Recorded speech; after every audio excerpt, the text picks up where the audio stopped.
A Alpargatas registrou um lucro líquido de 197 milhões de reais no quarto trimestre. O resultado reverte o número de praticamente 0 a 0 que a gente tinha um ano antes, com a expansão da receita e redução dos custos dos produtos, segundo o balanço da fábrica das Havaianas. A companhia teve um EBITDA ajustado de 211 milhões de reais, bem mais que os 36 milhões de reais observados um ano antes. A margem ajustada saltou de 3,2% para 16,8%. A Alpargatas conseguiu elevar o volume de vendas da Havaianas em mercados fora do Brasil em 82,5%, embora aqui no Brasil as vendas tenham se acomodado, com uma ligeira queda de 2,2%. O destaque foi nos Estados Unidos, onde o volume de vendas de flip-flops passou de 300 mil pares para 1,2 milhão, 1 milhão e 200 mil pares de Havaianas vendidas aos americanos.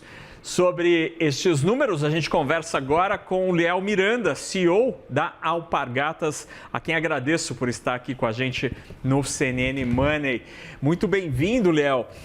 O que destacar destes dados divulgados pela companhia?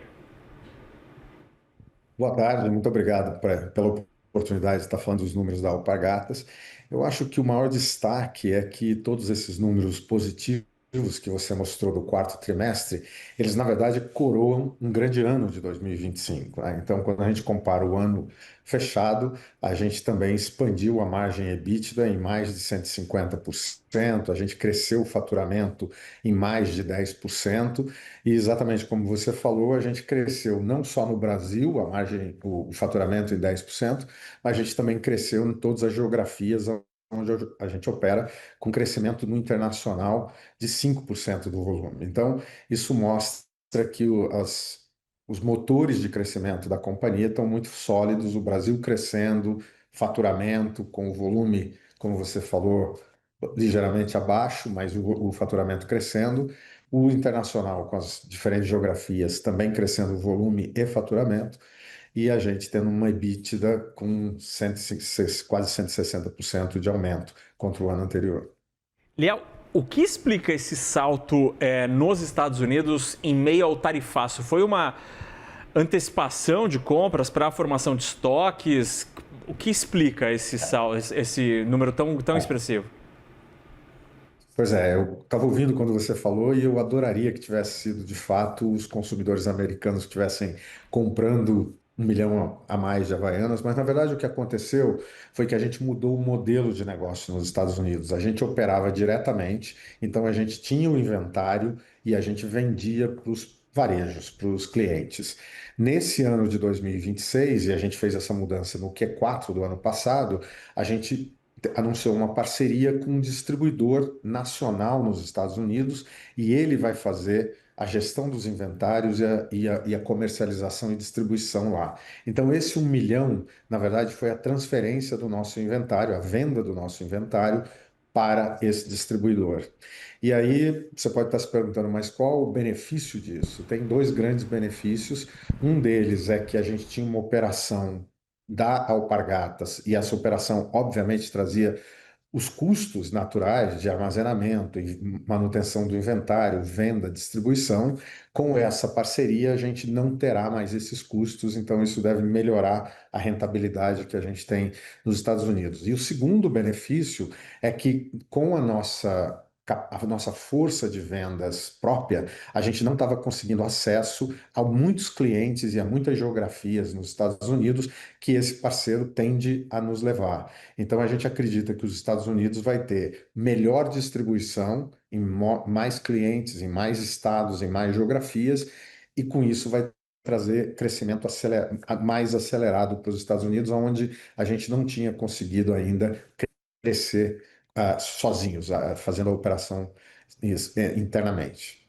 Liel, lendo aqui a análise de João Pedro Soares, analista do Citi, sobre os resultados que a companhia divulgou, ele tem uma avaliação positiva, mas observa de maneira cautelosa o OPEX mais elevado. O que aconteceu para o custo de operação da empresa ter subido? E ele lança dúvidas aqui se, por exemplo, esta linha do balanço vai continuar com crescimento nos próximos trimestres. Eu acho que a gente esclareceu isso no call hoje. Na verdade, o que explica 70% desse aumento foi investimento em marketing. Então, a companhia tem uma política, tem uma estratégia de manter aproximadamente 7, 8% do faturamento no Brasil em investimento em marketing, que é o padrão da maioria das empresas de consumo, é manter um nível de investimento de 7, 8%.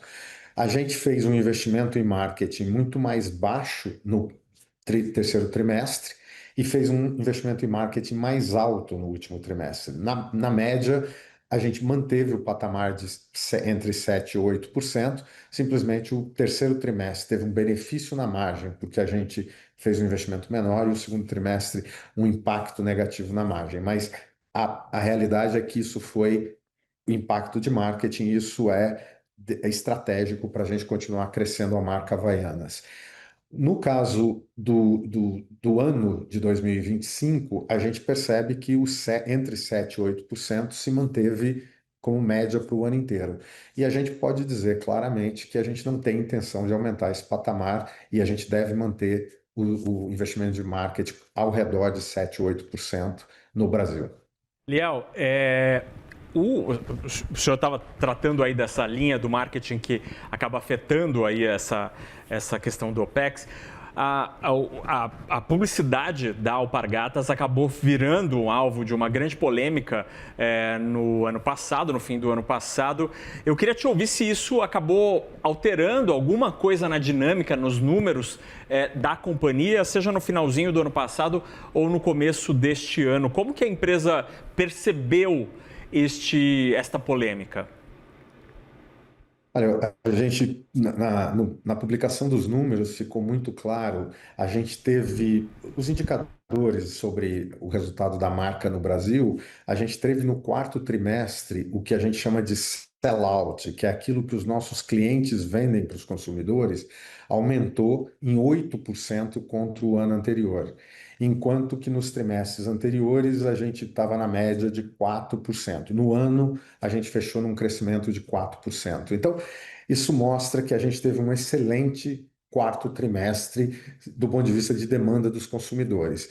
No primeiro trimestre, a gente ainda não tem os números, porque a gente não fechou todos os meses, mas o que a gente percebeu é que em janeiro a velocidade de venda para os consumidores permanece num patamar elevado comparado ao ano anterior. Então, esse é um sinal de que a polêmica e todo o barulho que a gente ouviu no final do ano passado não afetou a demanda dos consumidores pela marca. Acho que essa é uma primeira variável.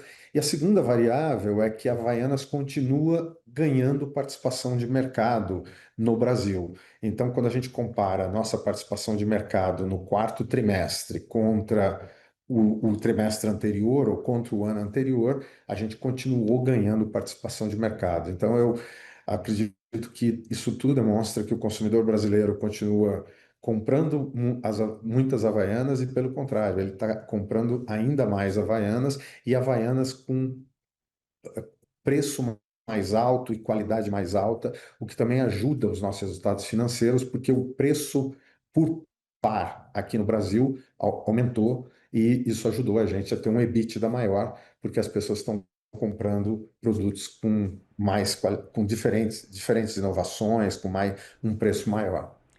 Liel, falando do ponto de vista mais comportamental, assim, olhando as nossas sandálias tão brasileiras como um calçado e pensando no seu uso no planeta, dá para dizer qual que é o grande concorrente em termos quase que filosóficos da sandália? Qual que é o grande concorrente da sandália pelo mundo? Seriam as Crocs, aquelas sandálias horríveis? Quem são os grandes concorrentes das sandálias?